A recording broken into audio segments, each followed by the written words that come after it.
लूका रचित सुसमाचार अध्याय 18। फिर उसने इसके विषय में कि नित्य प्रार्थना करना और हियाव न छोड़ना चाहिए उनसे ये दृष्टांत कहा। किसी नगर में एक न्यायी रहता था जो ना परमेश्वर से डरता था और ना किसी मनुष्य की परवाह करता था। उसी नगर में एक विधवा भी रहती थी जो उसके पास आ आकर कहा करती थी, मेरा न्याय चुकाकर मुझे मुद्दई से बचा। कुछ समय तक तो वह ना माना, परंतु अंत में मन में विचार कर कहा, यद्यपि मैं ना परमेश्वर से डरता और ना मनुष्यों की कुछ परवाह करता हूँ, तो भी ये विधवा मुझे सताती रहती है, इसलिए मैं उसका न्याय चुकाऊंगा। कहीं ऐसा ना हो कि घड़ी घड़ी आकर अंत को मेरी नाक में दम करे।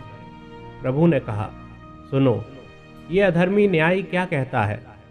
इसलिए क्या परमेश्वर अपने चुने हुओं का न्याय ना चुकाएगा, जो रात दिन उसकी दुहाई देते रहते हैं? क्या वह उनके विषय में देर करेगा? मैं तुमसे कहता हूँ, वह तुरंत उनका न्याय चुकाएगा। तो अभी मनुष्य का पुत्र जब आएगा, तो क्या वह पृथ्वी पर विश्वास पाएगा? उसने उनसे जो अपने ऊपर भरोसा रखते थे कि हम धर्मी हैं और दूसरों को तुच्छ जानते थे, ये दृष्टांत कहा। दो मनुष्य मंदिर में प्रार्थना करने के लिए गए। एक फरीसी था और दूसरा चुंगी लेने वाला।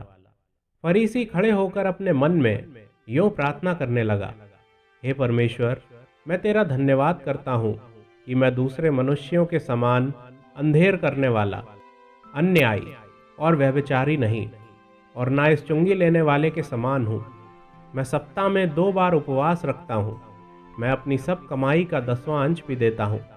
परंतु चुंगी लेने वाले ने दूर खड़े होकर स्वर्ग की ओर आंखें उठाना भी ना चाहा, वरन अपनी छाती पीट पीट कर कहा, हे परमेश्वर, मुझ पापी पर दया कर।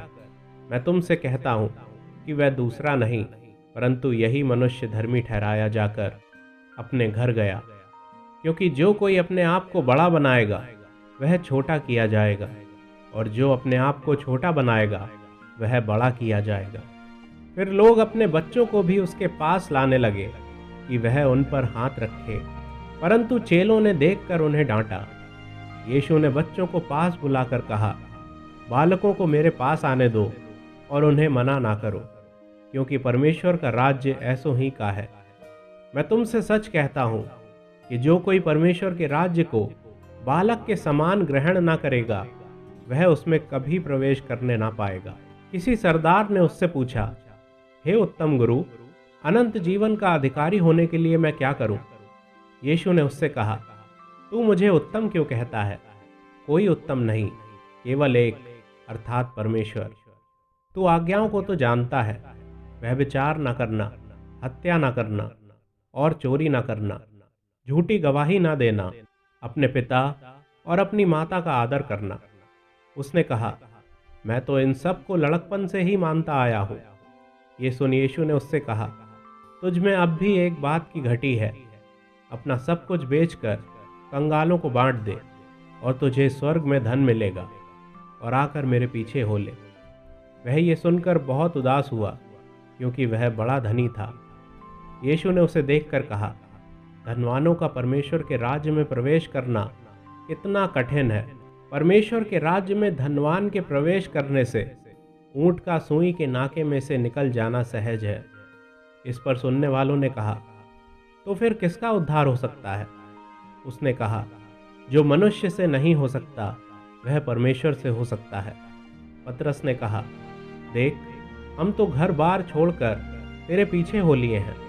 उसने उनसे कहा, मैं तुमसे सच कहता हूँ कि ऐसा कोई नहीं जिसने परमेश्वर के राज्य के लिए घर या पत्नी या भाइयों या माता पिता या बाल बच्चों को छोड़ दिया हो, और इस समय कई गुना अधिक न पाए, और आने वाले युग में अनंत जीवन। फिर उसने 12 को साथ ले जाकर उनसे कहा, देखो, हम यरूशलेम को जाते हैं, और जितनी बातें मनुष्य के पुत्र के लिए भविष्यद्वक्ताओं के द्वारा लिखी गई हैं वे सब पूरी होंगी। क्योंकि वह अन्य जातियों के हाथ में सौंपा जाएगा, और वे उसे ठट्टों में उड़ाएंगे और उसका अपमान करेंगे और उस पर थूकेंगे और उसे कोड़े मारेंगे और घात करेंगे और वह तीसरे दिन जी उठेगा। पर उन्होंने इन बातों में से कोई बात ना समझी और ये बात उनसे छिपी रही, और जो कहा गया था वह उनकी समझ में ना आया। जब वह यरीहो के निकट पहुंचा तो एक अंधा सड़क के किनारे बैठा हुआ भीख मांग रहा था। वह भीड़ के चलने की आहट सुनकर पूछने लगा, ये क्या हो रहा है? उन्होंने उसको बताया, यीशु नासरी जा रहा है। तब उसने पुकार के कहा, हे यीशु, दाऊद की संतान, मुझ पर दया कर। जो आगे आगे जा रहे थे वे उसे डांटने लगे कि चुप रहे, परंतु वह और भी चिल्लाने लगा, हे दाऊद की संतान, मुझ पर दया कर। तब यीशु ने खड़े होकर आज्ञा दी कि उसे मेरे पास लाओ। और जब वह निकट आया तो उसने उससे पूछा, तू क्या चाहता है कि मैं तेरे लिए करूं? उसने कहा, हे प्रभु, यह है कि मैं देखने लगूं। यीशु ने उससे कहा, देखने लग, तेरे विश्वास ने तुझे अच्छा कर दिया है। तब वह तुरंत देखने लगा और परमेश्वर की बड़ाई करता हुआ उसके पीछे हो लिया। और सब लोगों ने देखकर परमेश्वर की स्तुति की।